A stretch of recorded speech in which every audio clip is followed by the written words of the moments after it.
عزیزان گرامی، معزز بہنوں اور بیٹیوں، وقت کتنی تیزی سے گزرتا ہے اس سے اندازہ کریں کہ ابھی ہم ذکر کر رہے تھے کہ رمضان المبارک سے پہلے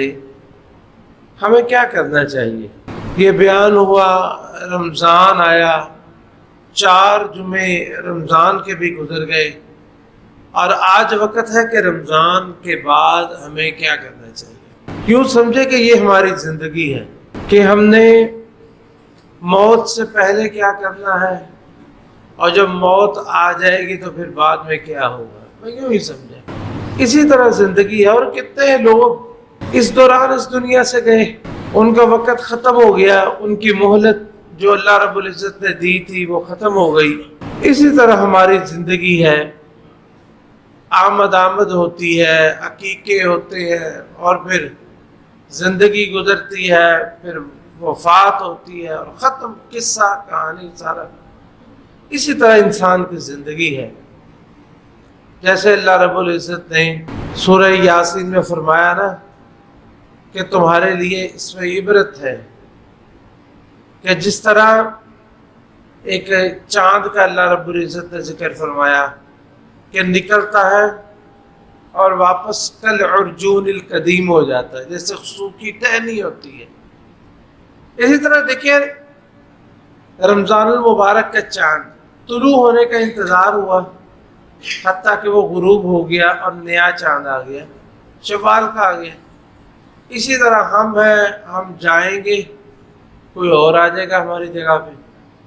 یا ہم سے پہلے کوئی اور تھے، کوئی اور لوگ تھے، ہمارے آباء و اجداد تھے، ان کی جگہ پہ ہم آئے۔ اسی طرح یہ زندگی کا چکر ہے، اسی طرح زندگی ختم ہو جاتی ہے۔ لیکن جب زندگی ہوتی ہے نا تو انسان یہی سمجھتا ہے کہ شاید ابھی وقت ہے، ابھی وقت آنے والا ہے، لیکن جب آتا ہے تو ایک لمحے کا بھی نہیں پتہ چلتا۔ انسان کتنا اپنی دنیا کے لیے کتنا کچھ کرتا ہے، لیکن جو ہمیشہ کی زندگی ہے، آخرت کی زندگی ہے، اس کے لیے ہم کیا کرتے ہیں، جس کے بارے میں کچھ پتہ نہیں، ایک لمحہ بھی، اگلی سانس آنی ہے یا نہیں، اٹھ کے جانا ہے یہاں سے نہیں، آنکھ جھپکنے کا موقع ملے گا کہ نہیں، اس کے لیے سارا کچھ۔ اور وہ جو زندگی ہے جو ہمیشہ کی ہے، ابد الآباد ہے، سرمدی ہے، دائمی ہے، اس کے بارے میں ہماری تیاری کیا ہے۔ اللہ تعالی ہمیں یہ سوچ اپنے اندر پیدا کرنے کی توفیق عطا فرمائے۔ حضرات گرامی، رمضان المبارک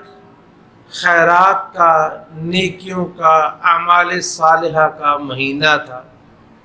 آیا اور ختم ہو گیا۔ فائدہ کس نے اٹھایا؟ فائدہ اسی نے اٹھایا کہ من صام رمضان ایمانا واحتسابا غفر لہ، جس نے روزے رکھے ایمان کے ساتھ، نیکی کی نیت کے ساتھ، اللہ نے اس کو معاف کر دیا۔ فائدے میں وہ رہا من قام رمضان ایمانا واحتسابا، رمضان کے روزے قیام کیا اللہ سے نیکی کے اجر میں، نیکی کی امید میں اور اجر کی نیت سے، اللہ نے اس کو معاف کر دیا۔ کامیاب وہ رہا من قام لیلۃ القدر ایمانا واحتسابا غفر لہ ما تقدم من ذنبہ، جس نے لیلۃ القدر کا قیام ایسا کیا کہ اللہ کا وہ قیام ہی پسند آ گیا، اللہ نے اس کے روزے گناہوں کو معاف کر دیا۔ وہ فائدے میں رہا جس نے اللہ کے راستے میں صدقات و خیرات کیے، وہ شخص فائدے میں رہا جس شخص نے اللہ کو راضی کر دیا، جس کا رمضان آیا اور اللہ نے اس کو نیکیوں کی توفیق عطا فرمایا۔ اور محروم کون ہے؟ وہ ہے کہ من ادرک رمضان فلم یغفر لہ فابعدہ اللہ، کہ جس کے لیے رمضان آیا، اور رمضان اسے ملا، لیکن اپنے گناہوں کی بخشش نہ وہ کروا سکا۔ ہر طرح کا موقع ہونے کے باوجود، اللہ کی طرف سے مناجات کے باوجود، اللہ کی طرف سے ہر قسم کی نرمی کے باوجود، اللہ کی طرف سے ہر قسم کی سہولت کے باوجود وہ شخص محروم رہا۔ لیکن بھائیو بات یہ ہے کہ اب یہ کس کو پتا ہے کہ کون جو ہے وہ بخشا گیا اور کون محروم ہے؟ حقیقت یہ ہے کہ ہمیں اپنے بارے میں ہمیشہ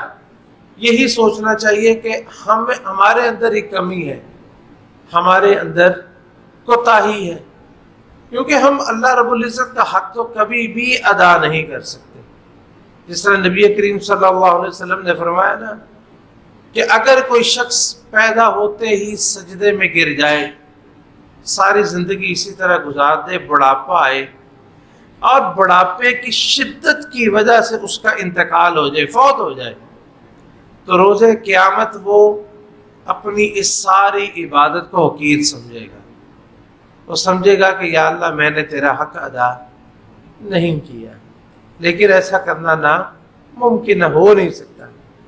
تو جتنا کچھ بھی ہوا، اگر کوئی شخص سمجھتا ہے کہ واقعی اس نے رمضان سے فائدہ اٹھایا ہے اور اپنے اللہ کو راضی کر لیا ہے، تو اس کو چاہیے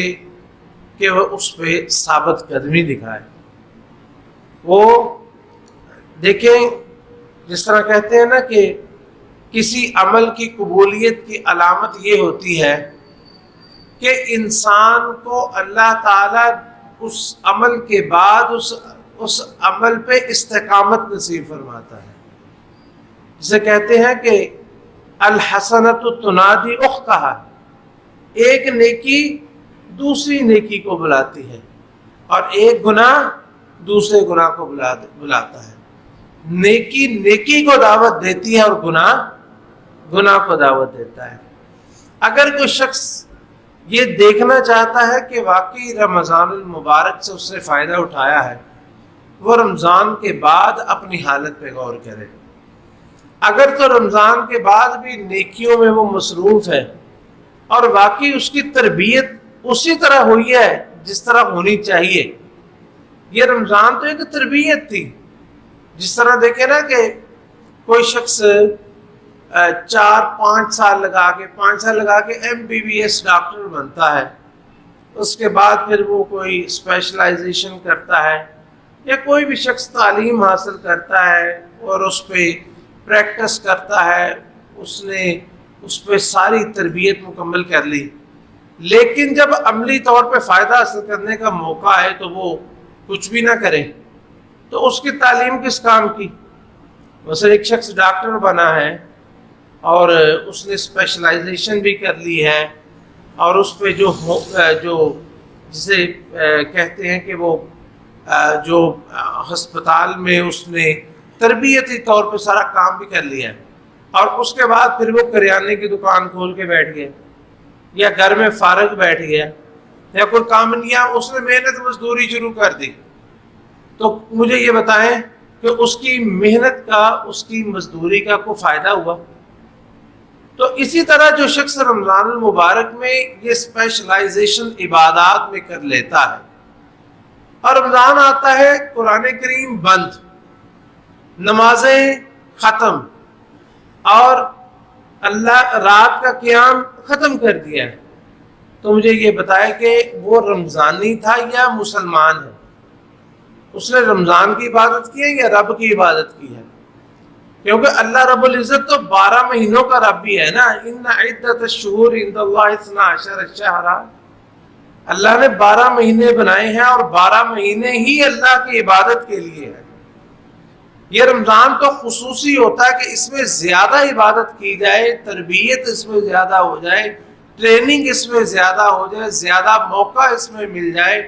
اس لیے اللہ نے اس کے روزے فرض کر دیے، اس کے قیام میں اتنا اجر رکھ دیا، تاکہ ہم اس کے بعد، یہ تعلیم کی طرح ہے، تربیت کی طرح ہے، تاکہ اس کے بعد کا جو وقت ہے وہ ہم عملی طور پہ اس کو گزار سکیں۔ اگر ہم ایسا نہیں کرتے، تعلیم حاصل کرنے کے بعد عملی میدان میں نہیں اترتے، تو تعلیم ضائع۔ تو اسی طرح رمضان المبارک ہم گزارتے ہیں، اور رمضان کے بعد ایسا ہوتا ہے کہ ہم قرآن ہی نہ کھولیں، ہم رمضان کے بعد قیام اللیل ہی چھوڑ دیں۔ تو یہ تو وہ بات ہوئی نا کہ نبی کریم صلی اللہ علیہ وسلم حضرت عبداللہ بن عمرو بن العاص رضی اللہ تعالیٰ عنہما انہیں فرماتے ہیں کہ یا عبداللہ لا تکن مثل فلان، کہ اے عبداللہ تم فلاں شخص کی طرح نہ ہو جانا، کان یقوم من اللیل فترک قیام اللیل، کہ وہ قیام اللیل کرتا تھا پھر اس نے قیام اللیل چھوڑ دیا، قیام اللیل کرتا تھا پھر وہ قیام اللیل اس نے چھوڑ دیا۔ کہیں ہم ایسا تو نہیں دیکھیں، ہم وہ فلان کون تھا، اس کا نام آپ نے نہیں لیا، اس کا نام آپ نے نہیں لیا، وہ فلان کون تھا، وہ کوئی بھی ایسا شخص تھا جو قیام اللیل کرتا تھا پھر اس نے قیام اللیل چھوڑ دیا۔ اب ہم دیکھیں کہ کہیں وہ فلاں ہم تو نہیں ہے، وہ فلاں جو جس کا نام نہیں لیا گیا وہ میں یا آپ تو نہیں ہے کہ رمضان المبارک میں ہم قیام اللیل کرتے رہے، تراویح پڑھتے رہے اللہ کی توفیق سے، اور جیسے ہی رمضان ختم ہوا ہم نے قیام اللیل چھوڑ دیا، کہیں ایسا تو نہیں ہے۔ تو جس نے رمضان میں قیام اللیل کیا، تراویح پڑھی اللہ نے، تو وہ شخص جس نے رمضان میں بھی نہیں قیام اللیل کیا، جس نے، دیکھیں اس شخص کی تو بات ہی نہیں ہے جس کے لیے رمضان آیا، نہ رمضان میں وہ نماز، رمضان سے پہلے نماز پڑھتا تھا نہ رمضان میں پڑھی، نہ رمضان سے پہلے قرآن پڑھتا تھا نہ رمضان میں قرآن پڑھا، نہ رمضان سے پہلے صدقات و خیرات کرتا تھا نہ رمضان میں کوئی اس کو فرق پڑا، نہ رمضان سے پہلے قیام کا اہتمام کیا نہ بعد میں کیا۔ ایسے لوگ تو ایسے کہ وقت دخلوا بالکفر وقت خرجوا بھی، وہ کفر کے ساتھ آئے کفر کے ساتھ نکل گئے، ان کو کوئی فرق ہی نہیں پڑا رمضان کا۔ بات ان لوگوں کی ہے، دیکھیں یہاں پہ ہم ان کو 3 کیٹیگریز میں تقسیم کر سکتے ہیں۔ ایک وہ لوگ جیسے ہم نے ذکر کیا جن کو رمضان کے آنے یا جانے سے کوئی فرق نہیں پڑا، رمضان آیا گیا ان کو کوئی فرق نہیں پڑا، یہ تو محروم ترین، اس کو یہ وہ ہے جو جبریل کی بد دعائیں لی، اللہ کے رسول علیہ السلام کی بد دعائیں لی، اللہ کی رحمتوں سے محروم رہے۔ دوسرے وہ لوگ جو رمضان آیا تو اللہ کی انہوں نے عبادات کی، نمازوں کا اہتمام کیا، روزوں کا اہتمام کیا، قیام اللیل کا اہتمام کیا، رمضان آیا، رمضان ختم ہوا تو نماز بھی ختم، سب کچھ ختم، سب کچھ ختم۔ اس کی مثال اللہ رب العزت نے قرآن کریم میں پتہ کیسے دی ہے؟ اللہ رب العزت فرماتے ہیں کہ وَلَا تَكُونُوا كَالَّتِي نَقَضَتْ غَزْلَهَا مِن بَعْدِ قُوَّةٍ أَنْكَاثًا، کہ لوگوں تم اس عورت کی طرح نہ ہو جاؤ جو سوت کاٹتی ہے، جیسے سوت جسے ہم کہتے ہیں نا کاٹن، کاٹن یہ روئی ہوتی ہے نا، اس روئی کا دھاگا بنتا ہے، اور دھاگا بننے کے بعد پھر اس کا کپڑا بنتا ہے۔ تو یہ ایک سب سے مشکل مرحلہ ہوتا تھا کہ، اور ہوتا ہے ہمیشہ ہی، کہ جو روئی ہے، جو یہ کاٹن ہوتی ہے، اس کا دھاگا بنانا۔ ایک عورت کی آپ نے مثال دی اللہ رب العزت نے کہ ایک عورت ہے،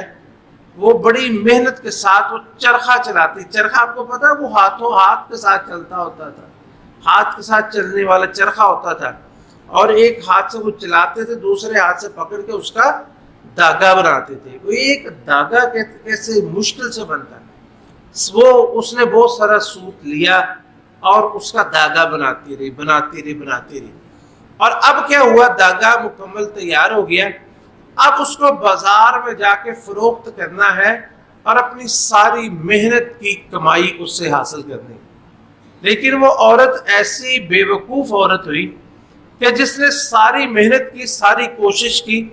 جب دھاگا تیار ہوا تو دھاگے کو پکڑا اور اس کو ٹکڑے ٹکڑے کر کے اس کو بکھیر دیا۔ جیسے ہم یوں سمجھ لیں دوسری مثال سے کہ کوئی شخص ہے، وہ جگہ خریدتا ہے اور اس پہ مکان بناتا ہے، اس کی بنیادیں کھودتا ہے، دیواریں کھڑی کرتا ہے، اس پہ لینٹر ڈالتا ہے، اس کا پلستر کرتا ہے، اس کی ساری تزئین و آرائش کرتا ہے۔ تزئین و آرائش کرنے کے بعد بلڈوزر لاتا ہے، بلڈوزر سے اس کو گرا دیتا ہے۔ ایسے شخص کو کوئی عقل مند کہے گا؟ تو جو شخص رمضان المبارک میں اس نے محنت کی، پورا رمضان اس نے وہ سوت کاٹا، اس کا دھاگا بنایا، اور جب باری آئی کہ اس کا پھل حاصل کرے اور رمضان کے بعد اپنی اس ٹریننگ کو، اپنی اس محنت کو، اپنی اس تعلیم کو بروئے کار لائے اور اس کا فائدہ حاصل کرے 11 مہینے، 1 مہینے محنت کی اور 11 مہینے اس کا پھل کھانا تھا، 11 مہینے اس کا پھل کھانا تھا۔ لیکن جب پھل کھانے کی باری آئی تو اس نے نماز بھی چھوڑ دی، روزہ بھی چھوڑ دی، روزہ تو فرض تھا ہی نہیں لیکن نمازیں بھی چھوڑ دی، قیام بھی چھوڑ دیا، قرآن بھی چھوڑ دیا، سب نیکیاں چھوڑ دی۔ تو یہ دوسری کیٹاگری ہے۔ تو یہ اس کو کون عقل مند کہے گا کہ یہ بے وقوفی کی انتہا ہے کہ کوئی شخص اتنی محنت کرنے کے بعد اپنی محنت کو اپنے ہاتھوں سے ضائع کر دے۔ اور تیسری وہ قسم ہے جو رمضان سے پہلے اللہ کے فرما بردار تھے، رمضان سے پہلے ہی سارا کچھ یہ نیکیاں کرتے تھے، رمضان آیا تو انہوں نے اس میں اضافہ کر دیا، اس میں اضافہ کر دیا، اور رمضان ختم ہوا تو واقعتاً ان کا اضافہ برقرار رہا۔ اب یہاں پہ یہ بات ذہن میں رکھے کہ ہم یہ نہیں کہتے، بلکہ نہ اللہ رب العزت نے ہم سے یہ مطلوب ہے، نہ اللہ کے رسول علیہ الصلوۃ والسلام نے ہم سے یہ طلب کیا ہے کہ ہم رمضان کے بعد بھی رمضان کی طرح ہی رہیں، رمضان کے بعد بھی رمضان کی طرح رہے۔ ایسا نہیں ہو سکتا۔ مثلا رمضان میں روزے رکھتے تھے، اب سارا سال روزے تو نہیں رکھ سکتے، رمضان میں جتنا قیام کرتے ہیں اتنا عام دنوں میں نہیں ہو سکتا، رمضان میں جس طرح قرآن کریم پڑھا جاتا اتنا نہیں پڑھا جاتا، رمضان میں جتنے صدقات و خیرات ہوتے ہیں عام دنوں میں اتنے نہیں ہوتے۔ لیکن مقصود یہ ہے کہ اس اصل کو برقرار رکھا جائے۔ جیسے رمضان المبارک سے پہلے نمازیں پڑھتے ہیں، نمازیں ویسے پڑھنی ہے، تو کیا کرنا ہے کہ قیام رمضان میں شروع کیا ہے تو رمضان کے بعد بھی اس کو برقرار رکھنا ہے، چاہے وہ اس سے کم شکل میں، جتنی بھی کم، لیکن اس کو برقرار رکھنا ہے، اس کو برقرار رکھنا ہے۔ قرآن کریم رمضان المبارک میں بہت زیادہ پڑھتے تھے، لیکن رمضان کے بعد بھی اس کو برقرار رکھنا، چاہے تھوڑا پڑھے۔ جیسے میں نے ختم القرآن پہ میں نے کہا تھا نا کہ ہر شخص کو چاہیے کہ وہ اپنے لیے قرآن کریم کا ایک نسخہ رکھ لے، اور جب بھی پڑھے اس سے پڑھے۔ اور سب سے آسان اس وقت پتہ کیا ہے؟ ہر بندے کے پاس جو ہے وہ سمارٹ موبائل ہے، اس موبائل میں قرآن کریم آپ ڈاؤن لوڈ کر لیں، اور جب بھی اللہ موقع دے، جس طرح ہمارے بہت سارے لوگوں کی عادت ہوتی ہے نماز سلام پھیرتے ساتھ موبائل نکالتے ہیں، اس کو چیک کرتے ہیں کہ نماز کے دوران کوئی میسج نہیں آ گئے یا کوئی، تو اسی طرح ہم نماز پڑھیں، نماز کے بعد یا کوئی بھی وقت مقرر کر لیں، جہاں بھی بیٹھے ہیں، کوئی بھی ٹائم ہے، اپنے موبائل سے قرآن کریم کھولیں، اور چاہے اللہ توفیق دے 2 آیتیں پڑھ لیں، 1 آیت 2 آیت پڑھ لیں، کچھ بھی پڑھے لیکن کچھ نہ کچھ ضرور پڑھے، جہاں پڑھا ہے وہاں پہ پھر نشان لگا دے، اس کو بک مارک کر لے تاکہ دوبارہ وہیں سے آگے اس کو کنٹینیو کرے۔ کسی نہ کسی وقت اس کا قرآن پاک جو ہے وہ مکمل ہوگا، قرآن مجید اس کا مکمل ہوگا۔ اس طرح قرآن پاک کو مکمل کرے، قرآن کریم کا اپنا نسخہ، سب جو ہے وہ بچے بڑے سارے اپنا نسخہ رکھیں اور اسی سے پڑھیں۔ یہ نہیں اس کا مطلب کہ ہم نہ پڑھیں، ویسے بھی پڑھ لیں، لیکن یہ کہ ایک نسخہ ایسا ضرور رکھیں جس سے آپ قرآن کریم کو مکمل کریں، جس سے آپ قرآن کریم کو مکمل کریں۔